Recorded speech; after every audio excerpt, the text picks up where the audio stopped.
এই আমরা ঢুকলাম এই কাপার মোড় থেকে বড় জাগুলি যাওয়ার যে কানেক্টিং যে ফ্লাইওভার, এটা হচ্ছে সেই ফ্লাইওভারটা। বলা হয় এটা ওয়েস্ট বেঙ্গলের সব থেকে লম্বা ফ্লাইওভার। যাই হোক, ঢোকার মুহূর্তে সে খেয়াল ছিল না যে ভিডিওটা বানাতে হবে, ঢোকার পরে মনে পড়লো। হ্যাঁ, কল্যাণী এক্সপ্রেসওয়ে, এটা একটা বলা যেতে পারে যে নিচের রাস্তাটা দিয়ে গেলে কমসে কম 20-25 মিনিট টাইম লাগে।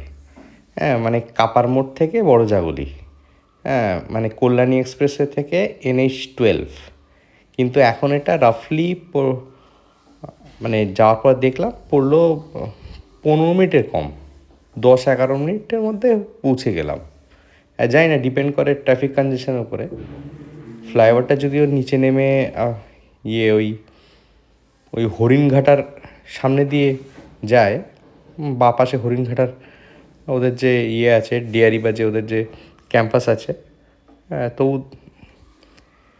সেই সময় কোনো ভয়েস ওভার মানে কথা বলা হয়নি। এখন ভয়েস ওভারটা দিচ্ছি ব্যাকগ্রাউন্ড থেকে। যে লম্বা ফ্লাইওভার, এই যাচ্ছি আমরা। মানে আশেপাশে বিল্ডিং থাকলে চেনা যেত না এটা মা ফ্লাইওভার না কাপাড় ফ্লাইওভার। বেশ লম্বা, স্মুথ রাইড। এবারটা রাতে আমরা রিটার্ন মারছি। আমরা এখন এই NH-12 থেকে আমরা ওই বড় জাগুলির মোড় থেকে আমরা যাচ্ছি এবার কল্যাণী এক্সপ্রেসের দিকে। এবার আমরা ঢুকছি ফ্লাইওভারের দিকটা। দেখছো, মানে ডাইরেক্টলি একেবারে মানে NH-12 থেকে ডাইরেক্টলি একেবারে ফ্লাইওভার না, খানিকটা রাস্তা, তারপরে গিয়ে ফ্লাইওভারটায় উঠছি। ফ্লাইওভারের ঢোকার মুখে ছোটোখাটো কনজেশন সন্ধ্যাবেলা।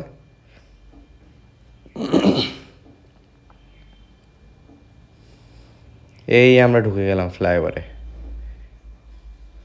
উঠে যাচ্ছি। ফ্লাইওভারের বাংলা কি? উড়ালপুল।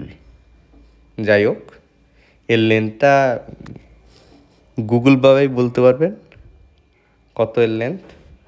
6 কিলোমিটারের উপরে, 7 কিলোমিটার আশেপাশে হবে ফ্লাইওভারটা। কিন্তু এটা মানে অ্যাজ পার গুগল পশ্চিমবঙ্গের সব থেকে লম্বা ফ্লাইওভার। রিসেন্টলি খুলে দিয়েছে, আমি গেছিলাম এই মার্চের শুরুর দিকে। কিন্তু যাই হোক, ভিডিওটা আর করা হয়নি, জোড়াতালি মারা হয়নি, ভয়েস ওভার দেওয়া হয়নি। এখন দিচ্ছি ভয়েস ওভারটা। এই চলবে, আলটিমেটলি সেই গিয়ে আমরা ওই কল্যাণী এক্সপ্রেসের দিকেই মিট হব। মানে এখান থেকে চাইলে কল্যাণীর দিকে যাওয়া যায়, নাহলে কলকাতার দিকে যাওয়া যায়। ঠিক আছে, চলছে। আর রাস্তা অনেকগুলো ইউটিউবারদের দেখলাম